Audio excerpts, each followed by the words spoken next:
ao tríduo de Pentecostes, ou seja, os 3 dias mais intensos da nossa obra, da comunidade Shalom, nos preparando para o Pentecoste, que é domingo. Acho que o Padre Célio já disse para vocês, eu vi que ele estava falando sobre isso.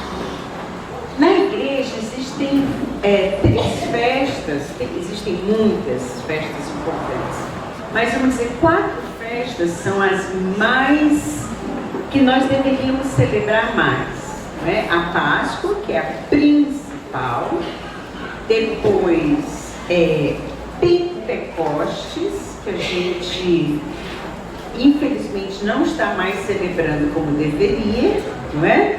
O Natal e aí a Ascensão de Jesus, que nós acabamos de celebrar anteontem, né? No domingo passado. A comunidade Shalom, nós temos uma ligação muito estreita com o Pentecostes. Então,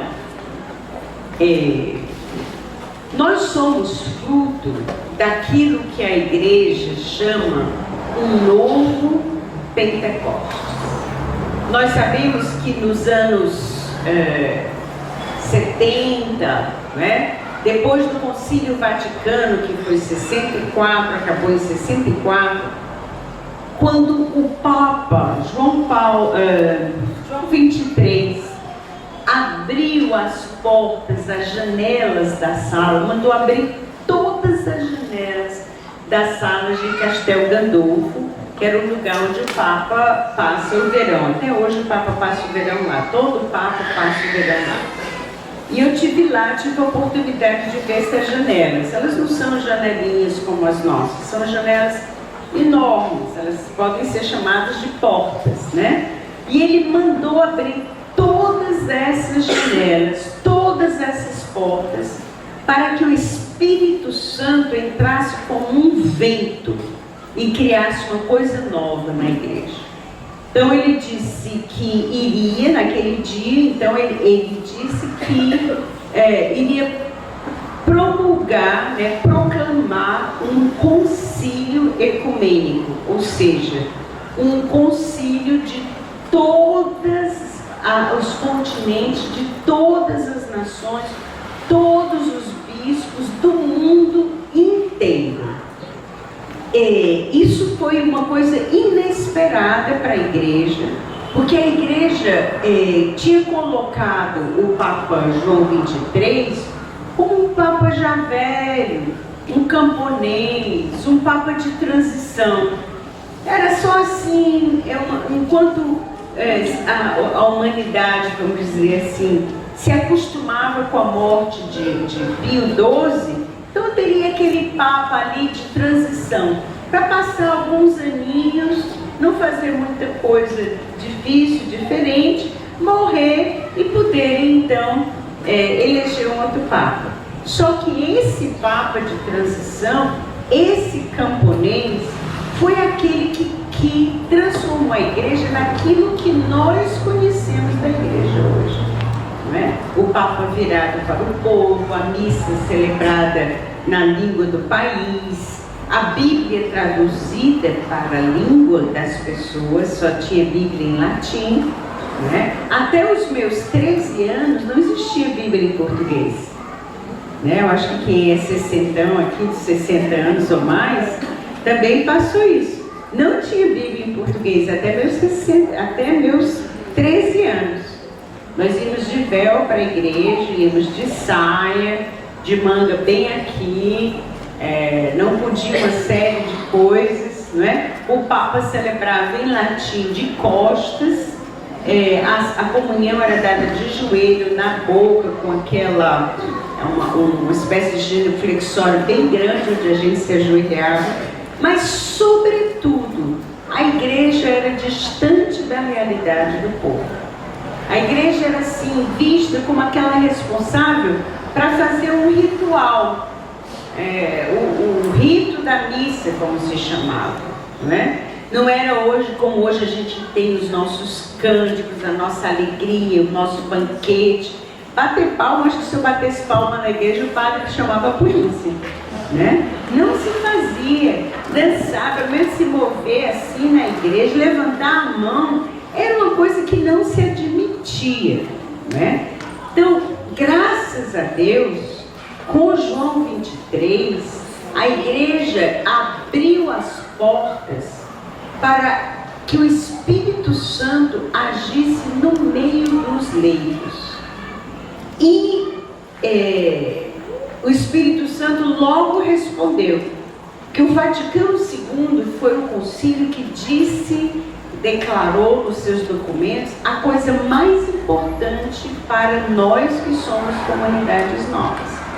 A santidade vem do batismo, não vem da consagração.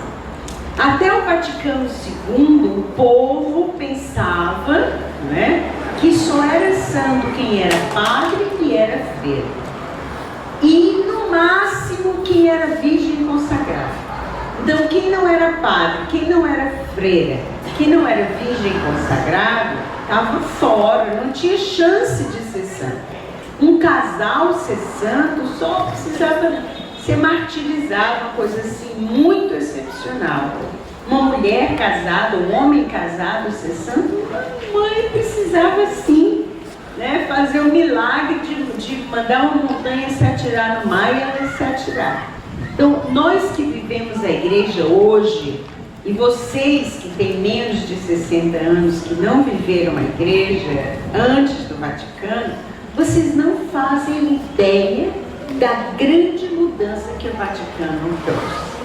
E o Espírito Santo, sendo fiel à sua igreja, começou logo nos anos 70 a distribuir os seus dons pelo mundo inteiro. Mesmo pessoas que não se comunicavam, que não se conheciam, que não sabiam nem que a outra existia. Como, por exemplo, uma pequena aldeia no interior da Alemanha, que fala um dialeto onde só 100, 200 pessoas falam. Uma coisinha desse tamanhozinho, lá nos anos 70, houve um novo Pentecostes. Começaram a orar em línguas, os enfermos ficaram curados, eles começaram a reformar, a revolucionar a aldeia, a igreja da aldeia, e por aí vai. E aí, o episódio mais importante, como a gente com certeza já ouviu falar, foi o episódio de Duquesne, nos Estados Unidos.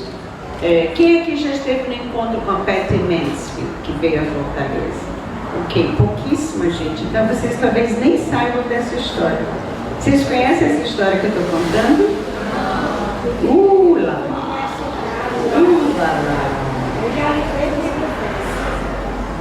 Pois então, a Patty Mansfield era uma universitária e estava fazendo um encontro de universitários, 21 universitários, estavam fazendo um encontro sobre o livro dos Atos.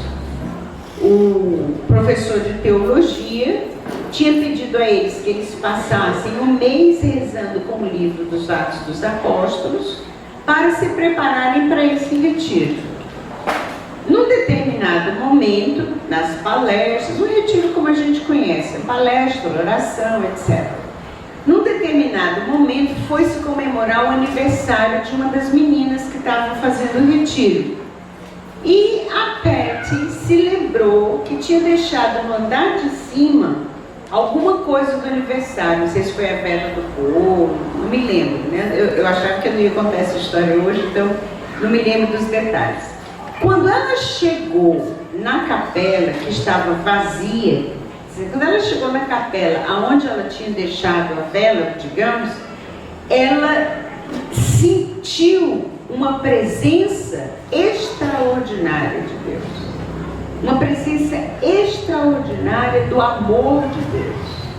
E se viu prostrada, jogada no chão. E ela conta que Eli, eu fui como, nós somos amigas até hoje. Ela disse que eu fui como se alguém tivesse me empurrado por trás e eu tivesse sido atirada de frente diante do altar. De tal forma que meus sapatos ficaram na porta, perto da porta da capela, e eu fui encontrada pelos outros lá na frente do altar. Então ela diz que sentiu uma presença de Deus, uma plenitude do amor de Deus, e não sabia o que era, mas não conseguia se levantar. Simplesmente ficava lá prostrada aos pés do sacrário. Os de baixo, que esperaram por ela para poder começar a festa, e ela não aparecia, resolveram subir para ver o que tinha acontecido com ela. Ela estava demorando muito. Quando chegaram na capela, também foram batizados no Espírito Santo. Então acabou os 21 lá prostrados no chão da capela, inclusive aniversariante, né? Porque uns foram procurar os outros, foram procurar os outros, foram procurar os outros. Então isso é o que a gente conhece como o novo Pentecostes da Universidade de Duquesne, nos Estados Unidos. Porém, como eu disse a vocês, essa efusão do Espírito, esse tempo novo do Espírito Santo, ele foi vivido no mundo inteiro e ao mesmo tempo. Então, pessoas, naquela época não havia internet, hello, né? Não havia televisão por satélite, hello, não havia satélite, hello, hello, né? Então vamos cair na realidade dos anos 70, início dos anos 70, não tinha televisão a cores, não tinha televisão assim, tinha aquela televisãozinha toda preta e branca, chiadinha, né? O homem tinha acabado de ir à Lua em 69. Então a grande transmissão foi a ida do homem à Lua. Mas isso não era todo dia como a gente tem hoje, que a gente tem transmissão de satélite em tempo real. Está tendo a corrida lá não sei onde, a gente está vendo a corrida aqui. Agora, naquela época isso não existia internet, não existia satélite, não existia digital, nada digital. Não existia, como chamava na época, máquina de retrato digital. As fotos eram desse tamanhozinho, coloridas, com aquele colorido que fica todo cor de rosa com 3 anos, né? Vocês devem conhecer fotos assim dos pais de vocês ou de vocês mesmos. Pois bem, sem que ninguém se comunicasse acerca desse fenômeno do Espírito Santo, esse novo Pentecostes foi papocando, vamos dizer assim, no mundo inteiro. As pessoas começavam a ser batizadas no Espírito, tinham conversões fantásticas, casos e mais casos de conversões impressionantes de pessoas comuns. E era o Espírito Santo dizendo que todo leigo é sim chamado à santidade. Todo leigo é sim chamado à santidade a partir do seu batismo. Logo depois, esse novo Pentecostes, que aconteceu na Igreja Católica e na igreja que hoje se chama Presbiterana Pentecostal, não é essas seitas que estão por aí não, tem seita aqui tem muito cuidado, porque no Ceará a gente fala evangélico, a gente pensa logo nessa seitazinha que abre em qualquer garagem. Isso é seita, não é a religião protestante, né? Mas pessoas de igrejas evangélicas sérias, como os batistas, os presbiteranos, os luteranos, né? Os anglicanos, eles começaram a experimentar esse fenômeno do batismo no Espírito Santo. Esse fenômeno chamado Novo Pentecostes na igreja, ou seja, depois do Vaticano II, o Espírito Santo varrendo a igreja, renovando a igreja através do Novo Pentecostes, esse fenômeno depois tornou-se o que hoje a gente conhece como renovação carismática católica. E da renovação carismática católica nasceram algumas, não todas, mas algumas comunidades novas. E nós estamos entre essas comunidades novas, que nasceram com uma graça de Deus dada à igreja no novo Pentecostes. Então, a gente precisa dessa base para entender o que é o tríduo de Pentecostes. É uma renovação. Esse tríduo de Pentecostes, quem criou fomos nós, há uns 20 anos atrás. Qual era a intenção? Jamais deixar os carismas morrerem. Então, o tríduo de Pentecostes, no Shalom, era um momento onde se suplicava a Jesus que enviasse o seu Espírito Santo e renovasse o uso dos dons no meio de nós. Porque nós somos muito, assim, desculpe, tendemos a ser preguiçosos. Então, os grupos de oração, de repente, nem usam mais os dons. Só o dom de línguas. E ninguém sai curado, ninguém sai transformado. E não há mais profecia. Não há mais palavra de sabedoria. Não há mais palavra de ciência. Se a gente deixar, esses dons do Espírito vão arrefecendo. Não porque o Espírito Santo não esteja mais trabalhando. Que a principal obra do Espírito Santo é a nossa santificação pela caridade, mas porque nós vamos ficando com preguiça. E eu sempre digo, quando eu prego sobre isso, que o grande responsável pelo arrefecimento dos dons se chama microfone. Por quê? Nós começamos a crescer. As assembleias começaram a ficar grandes, como essa aqui, Monta de Linda, graças a Deus. E aí o pessoal começa a achar que o Espírito Santo só se revela para quem está com o microfone na mão. Então, às vezes eu faço a experiência, estou orando em línguas no microfone, tiro o microfone, todo mundo para de rezar. Aí eu digo, vem cá, o nome do microfone não é Espírito Santo, o nome do microfone, aí eu leio a marca do microfone aqui para as pessoas saberem. Porque parece que os dons são levados pelo microfone. Não. Os dons do Espírito são a manifestação do Espírito Santo que você recebeu no seu batismo em favor da igreja. Para que nós cresçamos na fé, na esperança, na caridade, no serviço e na evangelização. Se nós arrefecermos, atenção, quem aqui é pastor de grupo de oração, levanta o braço. Fica com o braço levantado. Quem aqui é formador de célula, levanta o braço. E fica levantado, quer ver esse pessoalzinho com... Então pronto, vocês que estão com o braço levantado, olha para mim. Se nós deixarmos os dons do Espírito arrefecer nas nossas células, nos nossos grupos de oração, nas nossas assembleias e na nossa oração pessoal, nós não evangelizaremos mais. Pode baixar o braço. O grande motor da evangelização são os dons do Espírito Santo. Mas eu falo já sobre isso, tá?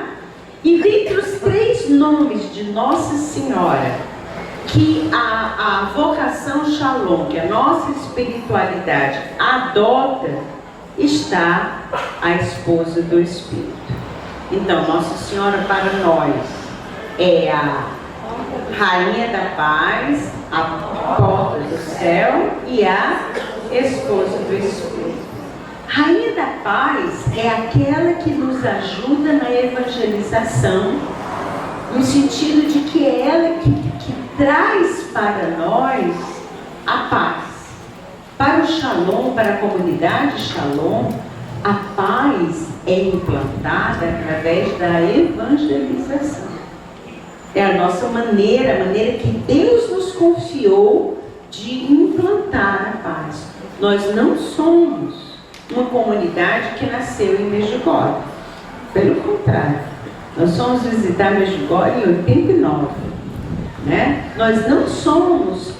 Em Medjugorje nasceram várias comunidades maravilhosas entre elas o Oásis da Paz, que está aqui em Quixadá, pertinho de nós. Fantásticas. Mas para a mensagem de Nossa Senhora Rainha da Paz, são as 5 pedrinhas, como a Canção Nova fala tanto. Para nós, a paz se implanta através da comunidade, da contemplação, da oração, da fraternidade, da unidade, para transbordar na evangelização. Então, a Nossa Senhora que cuida da nossa evangelização é a Rainha da Paz. A paz para nós no Shalom não é aquela paz psicológica. Estou sentindo uma paz. Glória a Deus, sinta a sua paz, meu filho. E a primeira pessoa que você encontrar na rua, evangelize. Porque senão seu pai vai embora. Dê a sua paz, né? Faça a doação da sua paz. Leve aquela pessoa a ter uma experiência pessoal com Jesus Cristo ressuscitado. E essa mesma Nossa Senhora da Paz, claro, Nossa Senhora tem 1000 nomes, elas não são primas, né? Não são amigas, não são irmãs, é a mesma Nossa Senhora.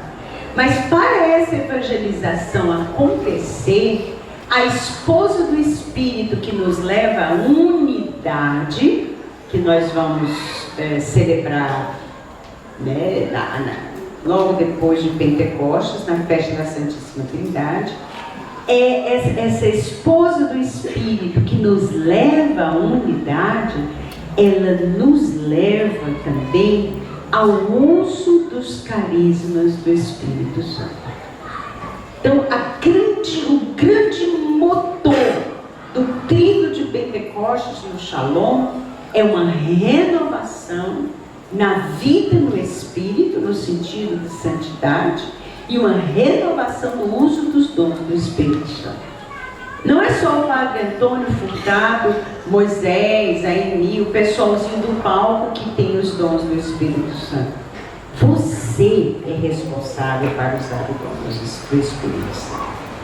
Eu sempre conto aquelas historinhas, né? De evangelização, onde Deus dá uma palavra de sabedoria, uma palavra de ciência, uma palavra de profecia, e a pessoa que a gente está evangelizando cai na rede. Por quê? Porque Deus foi dentro do coração dela.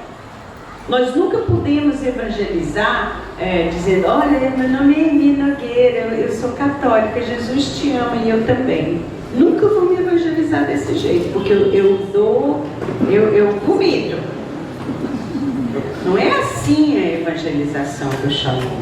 Não é assim a evangelização que Deus inspira no novo Pentecostes.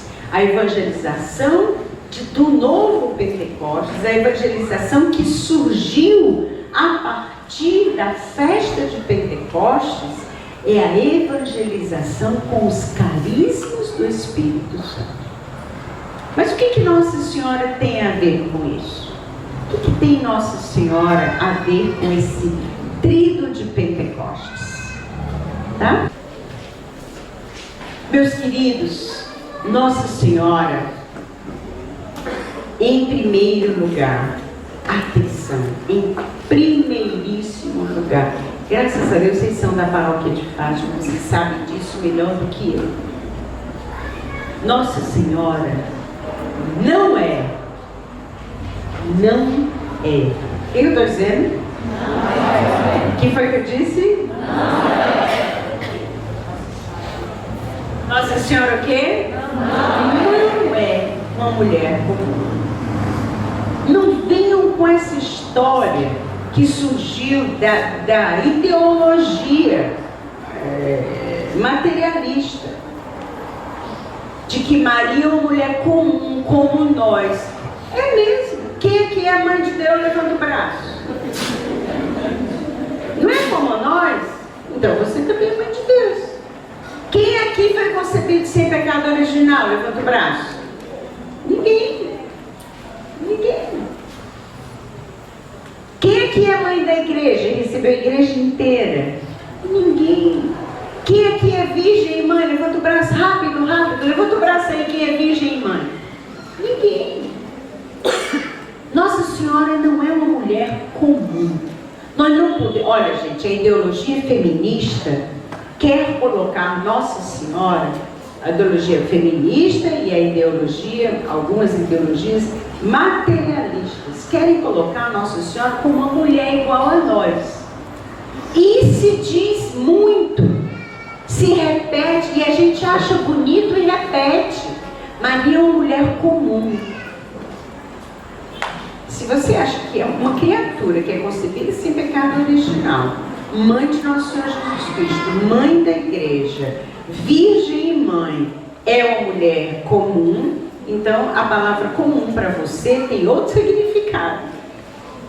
Nós estamos perdendo o principal de Nossa Senhora, a principal característica que João Paulo II fala na encíclica Mulieres Dignitatem e também na Redemptoris Mater. A principal característica da identidade de Nossa Senhora é que ela é mãe. A virgindade de Nossa Senhora, nela, faz parte da maternidade dela. Nossa Senhora não é virgem, é mãe. Nossa Senhora é mãe virgem. Então, quando nós queremos entrar nessas ideologias e queremos colocar Nossa Senhora como uma mulherzinha qualquer, igual a mim, igual a vocês, nós estamos tirando o principal de Nossa Senhora. E isso faz parte da estratégia da ideologia do gênero. O que eu estou falando para vocês agora, eu ouvi em 2007, em 2012, no Vaticano, com um grupo de mulheres, um grupo pequeno, em 2007, 25 mulheres, em 2012, 50 mulheres do mundo inteiro. Nós fomos para lá para estudar com o Papa, com os cardeais, a mulheres dignitárias. E a igreja está preocupadíssima com essa questão da ideologia do gênero, que está entrando no Brasil e todo mundo está achando lindo. Eu posso escolher se eu vou ser homem ou mulher. E a gente não nota. Mas a primeira coisa que essa ideologia faz é tirar a maternidade de Nossa Senhora. Nossa Senhora é mãe. Nossa Senhora é mãe de Deus, é mãe de nosso Senhor Jesus Cristo, é mãe da igreja, é minha mãe, é tua mãe. É preciso a gente refazer em nós, é preciso a gente voltar a dar espaço para Nossa Senhora como mãe. Uma vez eu vim confessar aqui em Fátima com o padre Luiz Alberto. Eu disse, padre, eu sinto que está meio arrefecido o meu amor por Nossa Senhora. E eu sei que isso é um pecado grave. Eu sou católica, eu quero amar Nossa Senhora. Aí ele disse assim, quando você encontra sua mãe, o que você faz? Eu beijo, eu abraço, eu pergunto como é que está o papai, como é que estão as coisas. Ele disse, pois em toda imagem pela qual você passar, até a próxima confissão, você vai ficar... Eu me confessava com ele uma vez por mês, né? Demorava para pouco, a gente não deve se confessar só uma vez por mês. Mas aí ele disse, em toda imagem pela qual você passar, você vai jogar um beijo, ou então vai passar a mão assim, Nossa Senhora, fazer um carinho nela, ou então dar um beijo na imagem mesmo. Eu disse, padre, o senhor tem certeza? Tem. E se puder, você volta uma florzinha. Tudo bem. Saí da igreja logo jogando beijo. Nossa Senhora de Fátima estava lá. E joguei beijo até a confissão seguinte. Paguei cada mico que vocês não imaginam. Porque naquela época eu ensinava ainda e eu encontrava muita gente, sempre eu andava muito a pé na rua, encontrava muita gente com medalha milagrosa.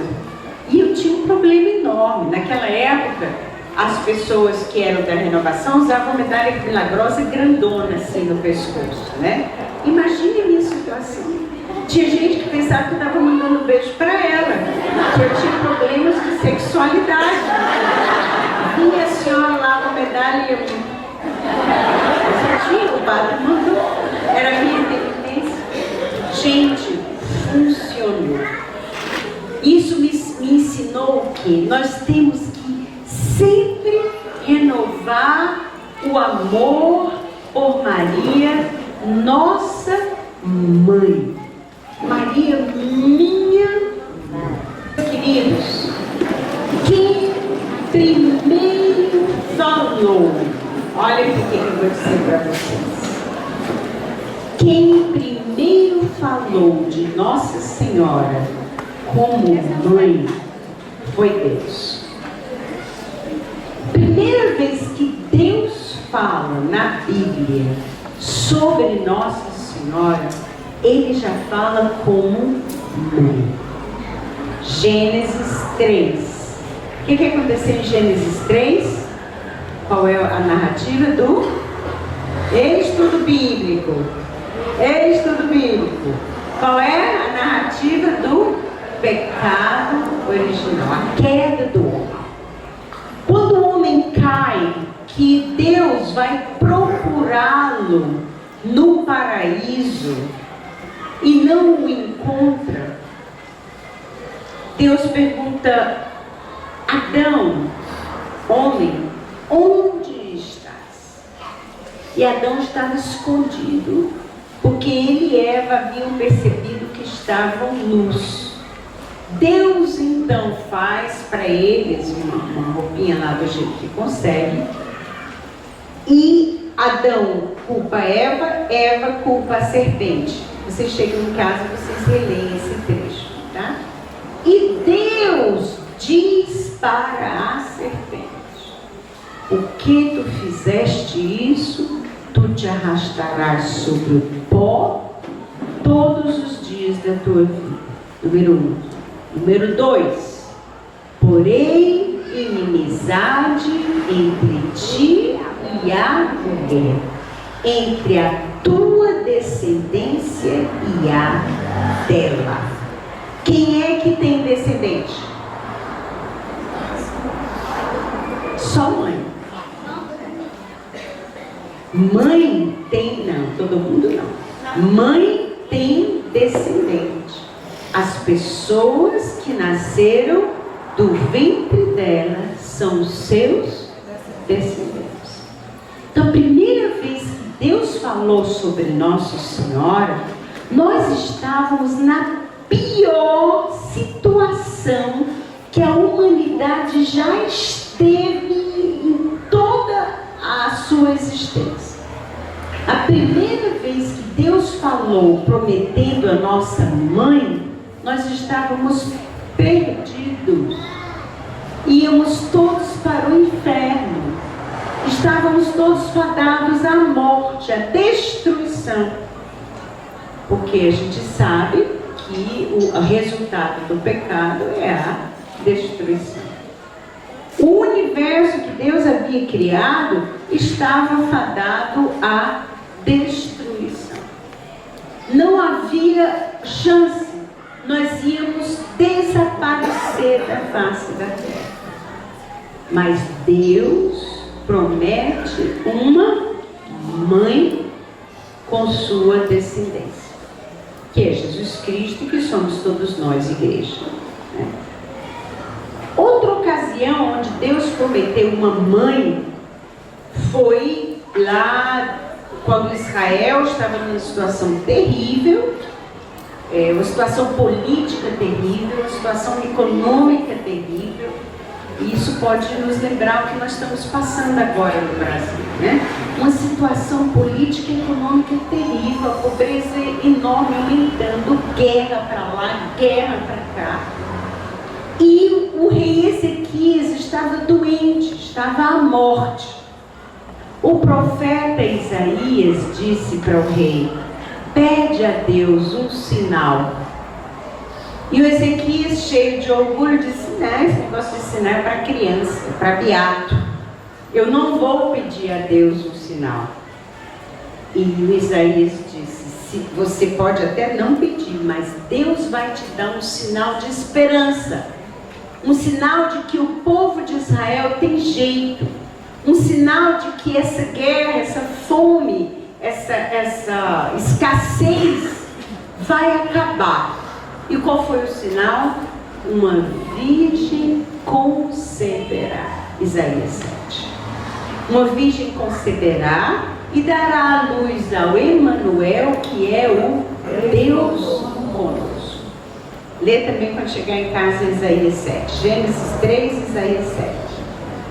Nas ocasiões em que a humanidade mais está necessitada de uma interferência, de uma intervenção divina, Deus manda Nosso Senhor. Vocês são aqui de Fátima, eu vou falar da aparição de Fátima em 1917. O que estava acontecendo, hein? Uma guerra, talvez a guerra mais terrível. Na verdade, os historiadores dizem que não houve duas guerras. Hoje em dia eles olham as duas guerras como uma só guerra, com um intervalo no meio, né? Intervalo de poucos anos. Mas essa Nossa Senhora de Fátima, ela disse o que para os pastorinhos?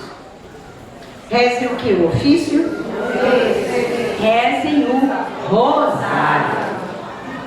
Rezem o rosário. Para quê? Para a guerra acabar e para Portugal não entrar na guerra. Então Nossa Senhora foi clara. Rezem o rosário, primeiro, para a guerra acabar. Segundo, para Portugal não entrar na guerra. A guerra acabou em 1917? Acabou. Acabou. 1913 e 1917. Acabou a guerra. Portugal entrou na guerra? Não. Portugal nunca foi atingido pela guerra. Nunca. Porque os portugueses levaram a sério o que a mãe tinha dito, né? Quando chegou o tempo,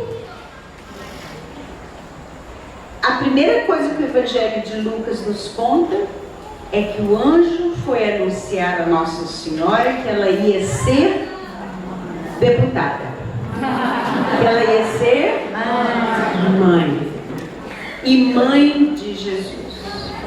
Vou passar aqui vários anos com vocês, tá? Depois, Jesus está reunido com seus discípulos, bate Nossa Senhora na porta, ele não consegue entrar, aquele monte de gente. Alguém diz, Jesus, tua mãe está aí na porta. E Jesus responde com a frase mais estranha: minha mãe? Meus irmãos? Minha mãe? Meus irmãos? Não. Minha mãe e meus irmãos são esses que ouvem a minha palavra e a colocam em prática. Por que será que Jesus disse isso? Raniero Cantalamessa, que todos nós conhecemos, né? Um dos pregadores da Casa Pontifícia, Raniero Cantalamessa disse: Jesus fez isso para preparar Nossa Senhora para ser a mãe da igreja. Ou seja, Jesus diz: a minha mãe não é esta. Mas Jesus não estava negando a sua mãe. Jesus estava preparando a sua mãe para ser a nossa mãe. Segundo Raniero Cantalamessa, né? Que é um teólogo e um exegeta finíssimo. Depois, aos pés da cruz, numa das suas últimas palavras, na sua penúltima palavra, Jesus diz: mulher, o que Jesus diz? João 19, mulher, eis o teu filho. E ao filho, o que ele diz? Ao João: filho, eis aí a tua mãe. E a partir desse dia, o que aconteceu? Nasceu a igreja. Mas a partir desse dia, João levou Maria para a sua casa. Isso nós não entendemos bem, mas o judeu, para levar a mãe para a sua casa, significava fazer daquela viúva, geralmente uma viúva, daquela viúva a sua mãe. Ele iria assumi-la como mãe. Então não foi só Nossa Senhora que foi levada para morar na casa de um filho. Outras mães judias foram levadas para morar em casas que não seriam a casa delas, mas foram adotadas como filho. Ok, Nossa Senhora então assume você e a mim como igreja. Você, eu vou insistir bastante, porque eu sinto que Deus deseja que a gente cresça com relação à maternidade de Maria. A gente não caia na tentação de achar que isso é uma coisa boba. Senão eu vou mandar vocês tudo começar a ver agora, quando virem a imagem, né? Que foi esse o meu pecado. Eu achava que era uma coisa tola, que era desnecessária. Estava lendo nessa época muito livro protestante, muito livro evangélico, que não tem a teologia que inclui Maria. Pois bem, passaram-se 50 dias da morte de Jesus e chegou o dia de Pentecostes. Mas antes de Pentecostes, eu quero voltar, vou já para Pentecostes, eu quero voltar ao Papa Francisco. O Papa Francisco escreveu uma encíclica que se chama, uma exortação apostólica que se chama Evangelii Gaudium, né? A alegria do Evangelho. Esse documento é espetacular, fantástico. Eu já li umas 2 ou 3 vezes e tenho em audiolivro no meu carro, porque aí eu aperto lá o botãozinho e vou ouvindo, como eu moro no Aquiraz, né? Dá para ouvir na ida e dá para ouvir na volta.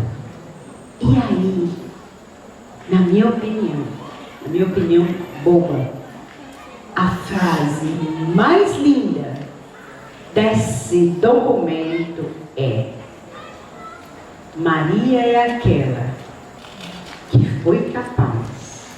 Vocês sabem qual é a frase que eu vou dizer? Linda, né? Maria é aquela que foi capaz de transformar um curral de animais na casa de Jesus, com os pobres paninhos e uma montanha de ternura. Não é linda? Para mim é a mais bonita. Bora lá, diz comigo. Maria é aquela que foi capaz de transformar um curral de animais na casa de Jesus, com os pobres paninhos e uma montanha de ternura.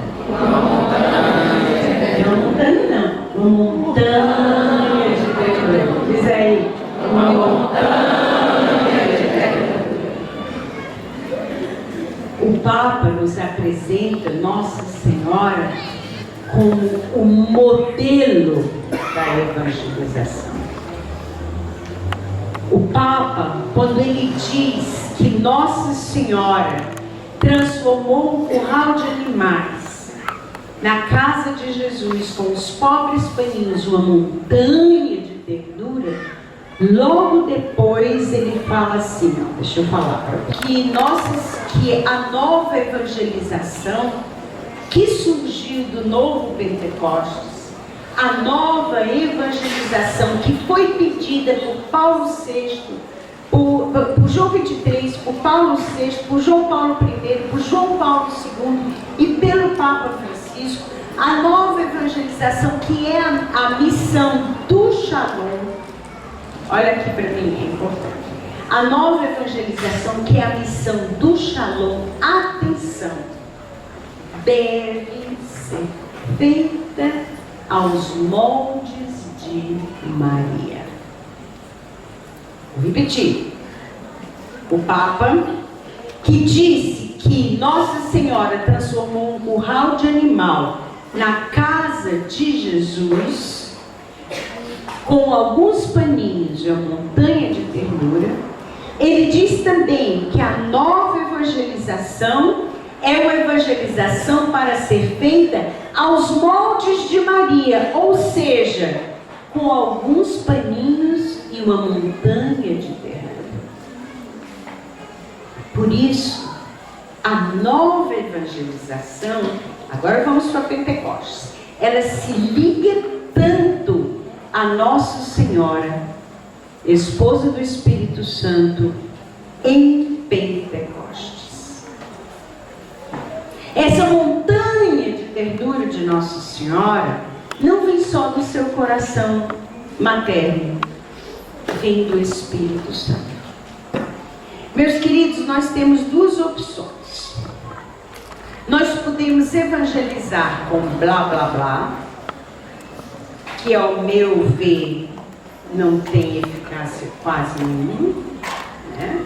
Mas tem, se for inspirado pelo Espírito Santo. Ou nós podemos evangelizar com os dons do Espírito Santo, com o poder do Espírito Santo e com a ternura de Deus. Eu vou repetir, tá bom?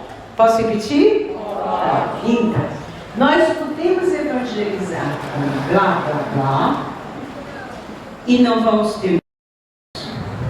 Ou nós podemos evangelizar junto com Maria, a esposa do Espírito Santo, que evangeliza usando os carismas como os primeiros discípulos, com o uso dos carismas sem medo e com toda a ternura de quem se envolve. Olha aqui para trás.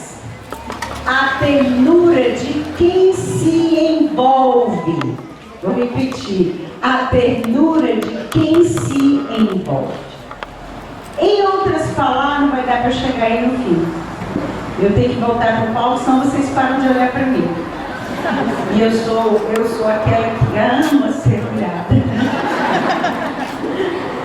Ou seja, eu posso chegar para uma pessoa, hoje vai ter jornada de evangelização na praça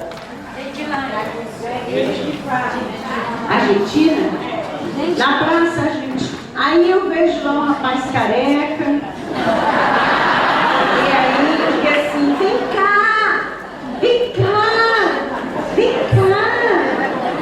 Jesus te ama, eu também. Você quer ir para o Chama de Fátima? Fica lá na Barão de Aratânia, 1103, vizinha, esquina com uma rua lá que a gente nunca sabe o nome. Vai lá. Eu estou evangelizando esse rapaz. Primeira opção, nota 0. Segunda opção, a cultura do encontro. Ser pessoa cântaro. Dois neologismos, duas expressões do Papa Francisco. Quando eu vou evangelizar, eu vou me encontrar com o carequinha. Eu vou me encontrar com ele, porque eu o amo, porque ele é filho do meu pai e da minha mãe. Nossa Senhora é mãe só de brasileiro, é? Ela é mãe só de católico? Ela é mãe dos evangélicos? Dos hindus? Dos hinduístas? Dos budistas? Dos chineses? Dos coreanos? Dos carecas? Ela só é mãe de quem tem cabelos sedosos e bonitos? Não. Esse careca tem o meu pai e tem a minha mãe. Eu vou me envolver com ele. Eu vou encontrá-lo. Eu não sou um despachante de querigma. Não sou. Eu preciso evangelizar com alguns paninhos, que é a minha vida, que é aquilo que eu tenho, que é o nada que eu tenho, uns paninhos rei, mas com uma montanha. Eu vou evangelizar o carequinha com a misericórdia do coração de Jesus, com a misericórdia do coração de Maria. E eu vou envolver a minha vida com a vida dele. Para isso, eu necessito a ajuda da esposa do Espírito e da Rainha da Paz com os dons do Espírito Santo. Porque o carequinha só terá a vida mudada quando ele tiver uma experiência pessoal com a pessoa ressuscitada de Jesus Cristo. Não é uma experiência pessoal com o amor de Deus. Isso é uma consequência. Ele precisa encontrar uma pessoa viva, ressuscitada, com poder. Obrigada. Vou contar para vocês um caso que aconteceu há uns 3 meses atrás. Eu tinha ido ao médico e ia comprar lá embaixo uma sandália japonesa, havaiana. A japonesa é a nova, né? Uma sandália havaiana para a Gabriela. O pé da Gabriela é 39. E eu costumo, desde essa confissão com o padre Luiz Alberto, eu costumo ficar rezando o texto sempre. Estou rezando o texto toda hora. Às vezes eu rezo tudo errado. Rezo 15 Ave Marias, 3 Pai Nosso, aí depois volto, rezo 8. Quem aqui não faz isso, levanta o braço. Todo mundo faz isso. Reza 3, fica devendo 7, né? Aí no final reza 3 a mais, aí não tem certeza se rezou, aí volta. Eu conheço, meu literário. Então, claro que tem aquele momento do dia especialíssimo no qual eu rezo o texto como se deve, né? Com vergonha, como se deve, parada, sem fazer 1000 coisas ao mesmo tempo, meditando os mistérios, sabendo que eu estou honrando a Nossa Senhora. Mas no resto do dia, acho que são as 1000 Ave Marias, porque é aquela confusão. Enfim, eu estava rezando as Ave Marias e não conseguia achar essa sandália, porque 39 só tinha modelo masculino. Eu queria dar um modelo feminino, bonitinho, direitinho. Não que os masculinos sejam feios. Ai, meu Deus, que foi o que eu disse, né? São horrorosos. Mas queria dar uma coisa bonita para minha irmã. Então comecei a olhar em todas as prateleiras da loja. Tinha um monte de sandália. E uma vendedora se aproximou de mim, e eu rezando o texto. Eu disse: eu posso ajudar a senhora?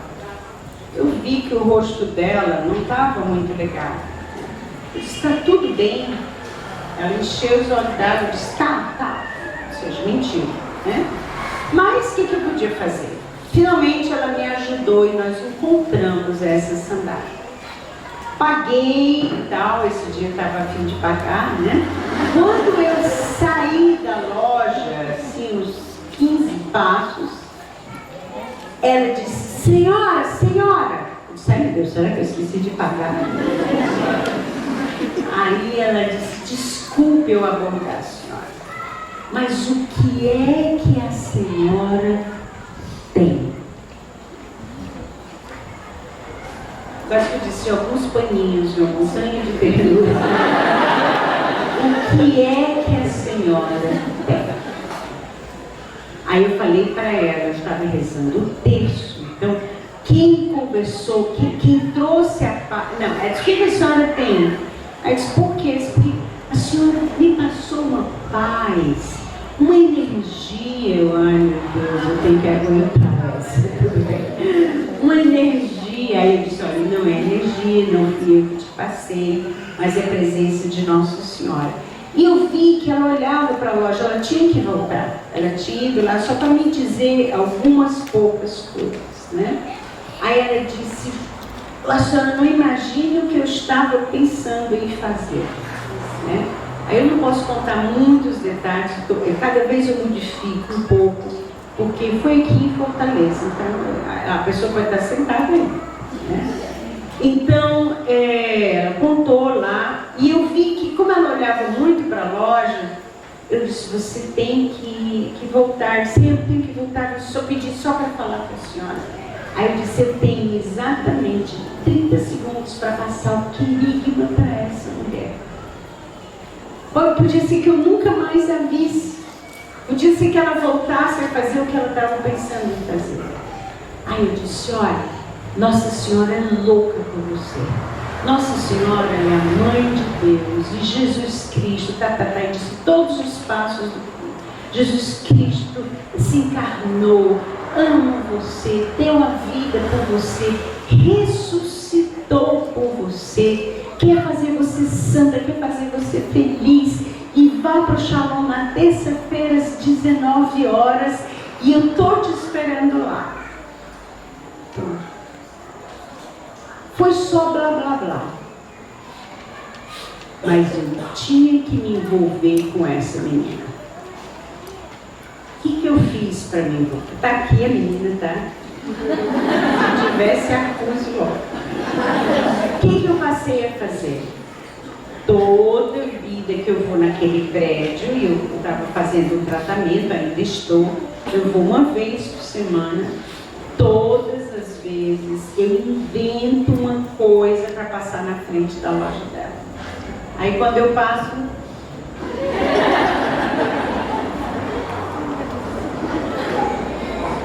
e rezo por essa menina constantemente.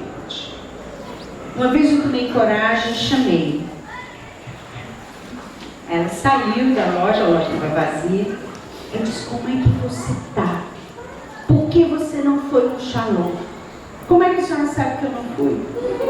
Mas eu disse palavra de ciência. E nessa vez, novamente, eu tinha 30 segundos, gente. Às vezes a gente não tem mais do que 30 segundos. Então, se a gente não pedir o Espírito Santo para nos dar o dom, a palavra de sabedoria, a palavra de ciência, nós vamos perder aquela pessoa. Não adianta falar as nossas palavras, temos que falar as palavras de Deus. E aí, nesse dia, né, que eu arrisquei, ela veio até a mim, eu disse a ela, eu estava rezando por você, e realmente eu rezo por ela todos os dias, e rezo pelas pessoas que eu encontro, que eu evangelizo todos os dias, é a minha maneira de me envolver com elas. E aí eu disse, e Deus disse, tá. Ela ficou lívida, branca. É isso mesmo? Ela disse, é. Eu disse, pois eu vou passar aqui todos os dias, X na hora X. No dia que você conseguir, venha falar comigo, que a gente vai resolver esse problema. Mas vá no Shalom na terça-feira às 19 horas. Enfim, isso foi recentemente, foi agora, essa semana, eu chamei e disse isso para ela. E agora, na quinta-feira, novamente, eu vou lá e vou dizer, né?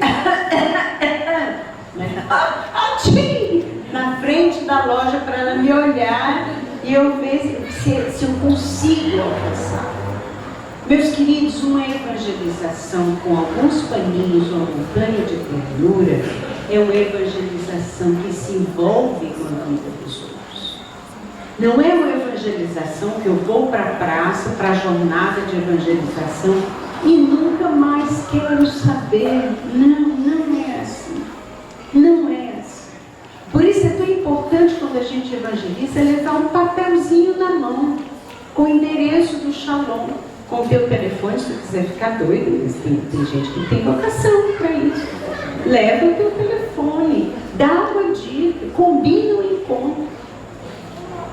Nossa Senhora, a esposa do Espírito Santo, foi aquela que segurou os discípulos, segurou literalmente para eles não desistirem de Jesus. E é isso que Nossa Senhora quer fazer com Fátima. Quer segurar vocês, com o Shalom de Fátima, quer segurar vocês para que vocês não desistam de Jesus. Mas essa mesma Nossa Senhora, esposa do Espírito Santo, é aquela que enviou, né, que o Espírito Santo veio sobre os discípulos e ela, atenção, junto com os discípulos. Pentecostes, será que as línguas de fogo iriam em cima da cabeça de todos, menos de Nossa Senhora?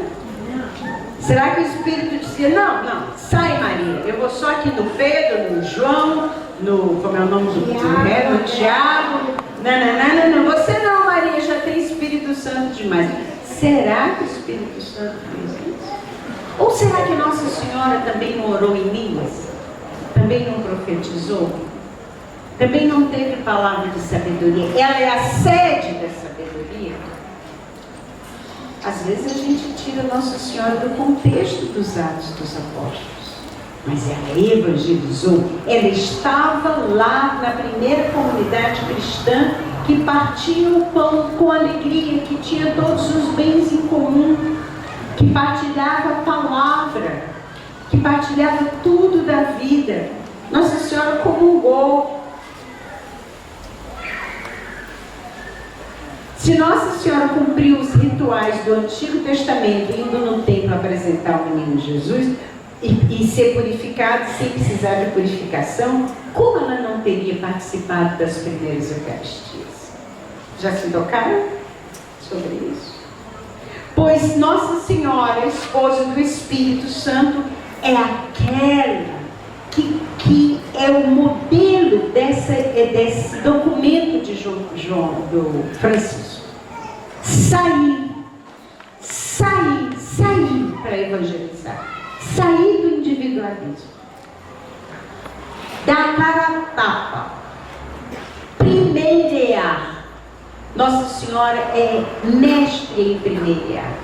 Ela chega antes da tua necessidade, como você. Se tivesse uma criancinha aqui no palco e fosse descer esses batentes, a mãe pulava lá da última fila e chegava aqui em tempo, antes dela cair. Pulava ou não pulava?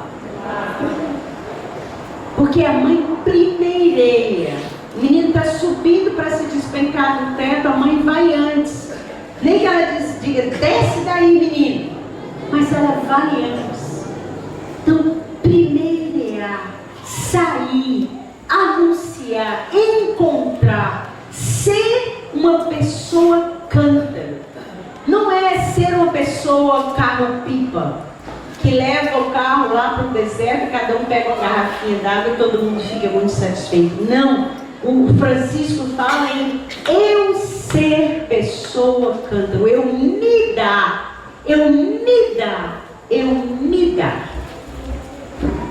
Para encerrar, eu estava agora em João Pessoa, até ontem, e me lembrei de uma coisa que eu nunca mais tinha me lembrado. Uma vez nós estávamos evangelizando na rua Santa Elisa, no Pirambu, em 1978, talvez, não sei. E nós sempre evangelizávamos rezando o texto. Como vocês hoje, tenho certeza que levam o texto, para todo mundo ver. Né? E eu pedi a Jesus que me desse me lembrasse, eu não tenho uma memória muito boa, mas que fizesse vir à memória um caso de evangelização com ternura aos moldes de Maria. E ele me fez recordar esse senhorzinho. Nós estávamos passando na rua e tinha uma casa com a porta aberta. Todas as casas, ou a pessoa já estava na porta, que é muito comum, né? Ou então a porta estava fechada e a pessoa tinha saído. Mas encontramos essa casa com a porta aberta. E aí eu fui entrando e batendo palma, entrando, batendo palma, ou de casa, ou de casa. E claro, era uma casa muito pobre, uma casa de lona preta, né, de plástico preto. Então foi muito fácil entrar, só tinha a sala e um cantinho assim. E eu ouvi uma voz que dizia: pode entrar, senhora, pode entrar. E eu e a pessoa que estava comigo, nós entramos para encontrar uma cena terrível. Uma rede armada em 2 estacas dentro da casa, porque as paredes não aguentam, né? São feitas de plástico. E então era uma rede assim bem baixa. Um pinico com um xixi de pelo menos 2 dias, né? Ele todo sujo de cocô seco, né? Ou seja, um doente abandonado. Quando eu cheguei, aí vem aquela história: olha, como é seu nome, como é o seu, etc. Então nós estamos evangelizando aqui na rua Santa Elisa. Ele disse: eu sei. E eu não posso. Olha o que esse homem não sei como eu esqueci essa coisa. Acho que é porque isso era para me lembrar agora mesmo. Olha o que ele disse. Ele disse: eu sei. Eu estava aqui rezando o meu terço e pedi a Nossa Senhora para abrir a porta para vocês. Aí eu já comecei a balançar nas estruturas, né? Já comecei a dizer: meu Deus, o que você quer? Aí eu disse: você sabe rezar o terço? Sei. Ele disse: me mostra como você reza. Ele pegou um terço, gente, da cor, sei lá o quê, quase da cor do cocô dele, assim, tá bem sujo, imundo, terço de cordão. A cruz quebrada, a medalha também rachada, enfim. Aquele terço bem baratinho que você compra, sei lá, bem baratinho, você compra 1000 para distribuir. Ele então estava com esse terço. Ele rezava o terço todo errado. Todo. E eu olhei e disse assim: eu ensino ou não ensino a rezar certo? Eu disse: não vou ensinar não. Ele reza melhor do que eu. O que eu tenho para ensinar esse homem? Deixa ele rezar onde ele quiser as Ave Maria, os Pai Nossos, Glória, uma ejaculatória cada qual mais engraçado. Uma loucura. Aí nós poderíamos ter ido embora e ter dito: pronto, evangelizamos esse homem. Só que quem anda com o terço na mão evangeliza com alguns paninhos e uma montanha de terror. Como ir embora e deixar aquele cheiro de xixi e de cocô no quarto? Como? E achar que eu evangelizei? Então fomos eu e a pessoa que estava comigo. Nós lavamos esse senhor com a água do vizinho, porque ele não tinha água em casa. Tinha uma quartinha, mas era para ele beber. Nós demos um banho nele, limpamos o urinol, ajeitamos um pouco o espacinho onde ele estava e fomos ver os remédios dele, né? Ele não andava, ele tinha tido um AVC, não conseguia mais andar, né? Tinha um rosto meio comprometido, a fala também. E esse homem, ele se abandonou na mão da gente como se conhecesse a gente há 50 anos. Eu fiquei impressionada. Eram 2 mulheres desconhecidas dando banho nele. Mas se esse homem tinha um coração de criança, como eu nunca vi. Bom, aí ajeitamos, aí nos envolvemos com o homem. Conseguimos o remédio dele, naquela época não era assim. Hoje já é difícil, vocês imaginam, em 70 e pouco, né? E aí providenciamos o remédio dele, tarará. E ele, no primeiro dia, o remédio foi providenciado depois, claro. No primeiro dia, quando a gente ainda estava dando banho, limpando o quarto, ele disse: eu vou evangelizar com vocês. Eu disse: claro, tio, o senhor vai voltar a andar, tal, vai ser uma alegria, uma honra. Ele disse: não, minha filha, eu vou morrer. Mas eu não posso andar aí pelas dunas com vocês, mas eu posso evangelizar rezando o meu texto para vocês. Olha a frase do homem: para que Nossa Senhora abra a porta das outras casas como abriu a minha.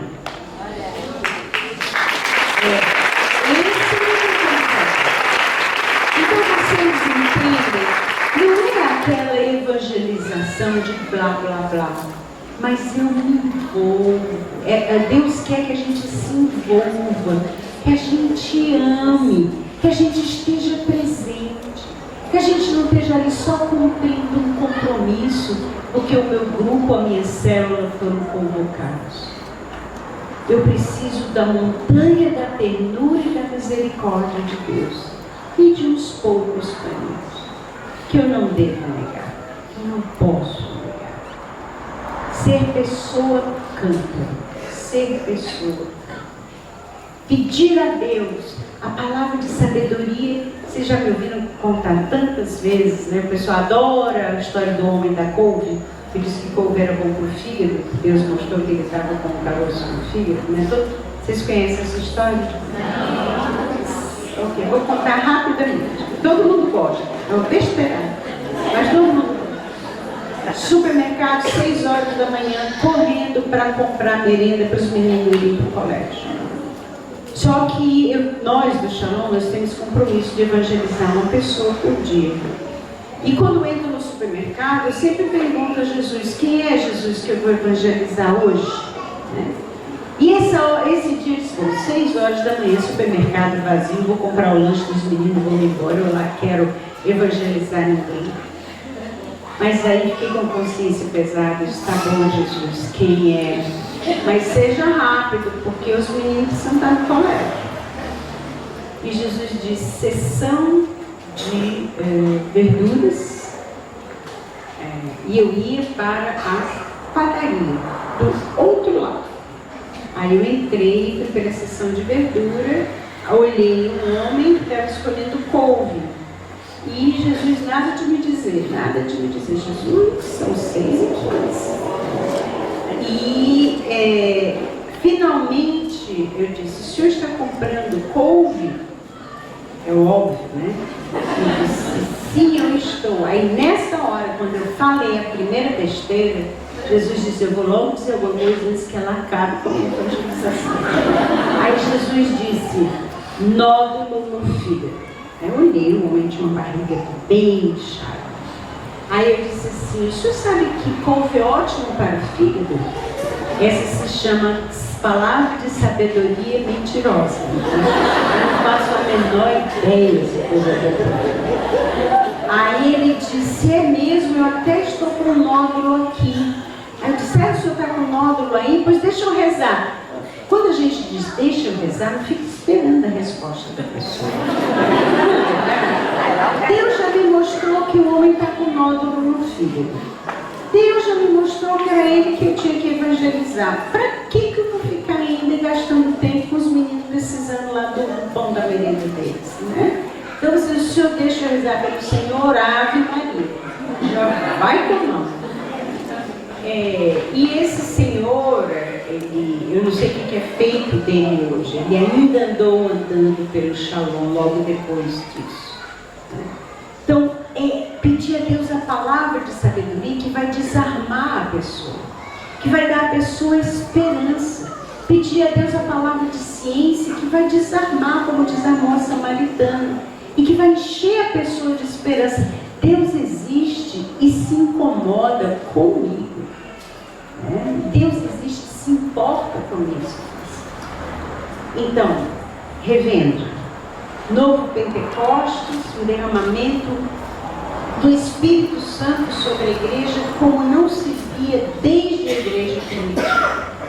Gerou a inovação, gerou as novas comunidades, e antes de gerar isso, se espalhou no mundo inteiro por pura graça.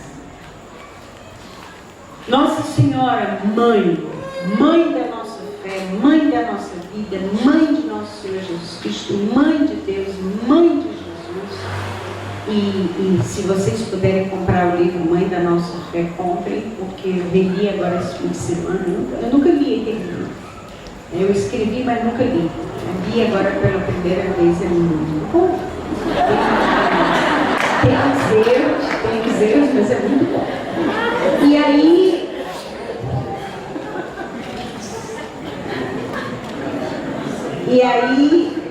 bom, mãe de nosso Senhor Jesus, mãe de todos os homens, não importa a religião, a cor, a raça, a nacionalidade, a idade, ela é mãe. E ela nos ensina a evangelizar, a primeirar. O Papa Francisco diz que prefere uma igreja ferida, porque está nas ruas se ferindo com o povo, do que uma igreja doente, dentro de um templo de portas fechadas, embolorada pelo mofo, né? No individualismo. Então, essa evangelização que sai, que primeireia, que chega antes do demônio, que chega antes do pecado, que chega antes que a pessoa morra. Quantas vezes, quem evangeliza em hospital, quantas vezes nós chegamos antes da pessoa morrer, poucos minutos? Quantas vezes eu já ouvi, é outra história, não posso contar, mas eu já ouvi uma senhora dizer: minha filha, eu estava só esperando você chegar para eu morrer. E morreu. Eu rezei por ela, Deus deu a palavra de ciência, Deus deu a palavra de sabedoria. Ela morreu em paz, ela morreu ali na minha frente, profit, né? Mas nós somos a voz do ressuscitado.